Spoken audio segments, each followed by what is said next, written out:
આપ જોઈ રહ્યા છો સ્પાર્ક ટુડે ન્યૂઝ। મોડાસા બસ સ્પોટની બાજુમાં ગટર ઉભરાતા લોકોને હાલાકી પડી રહી છે અને હાલત કફોડી બની છે। નગરપાલિકા તરફ જતા રસ્તા પર ગટરના ગંદા પાણી ફેલાયા છે। દુર્ગંધ મારતા જ પાણીથી દુકાનદારો પરેશાન થયા છે। છેલ્લા 5 દિવસથી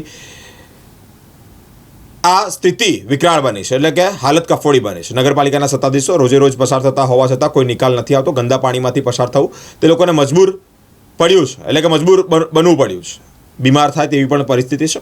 જન આરોગ્ય માટે જોખમી પરિસ્થિતિનો હાલ નગરપાલિકા તંત્ર નિરાકરણ લાવે તે હવે જરૂરી બન્યું છે। દુકાનદારો અને સ્થાનિક લોકો તંત્ર સામે નારાજગી વ્યક્ત કરી છે। મારું નામ દીપકભાઈ પટેલ છે। મારી નાસ્તાની દુકાન છે મોડાસામાં। આ મારી દુકાન છે રાધેશ્યામ નાસ્તા હાઉસ, બરાબર। અહીં દુકાનની બિલકુલ સામે બસ સ્ટેશનમાંથી ગટરનું પાણી, જે લોકો પેશાબ કરે છે, ગંદકીવાળું પાણી જાહેર રોડ ઉપર આવે છે।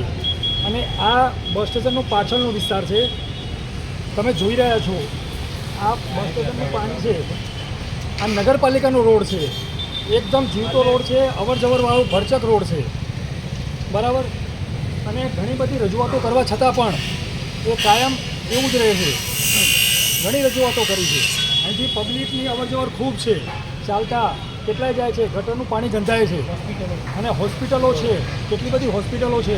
અહીં આ પાણીના લીધે ઘણા રોગો થાય, મેલેરિયા થાય, કમળા થાય, ટાઇફોઇડ થાય, મચ્છરોનો ઉપદ્રવ કેટલો બધો વધે છે।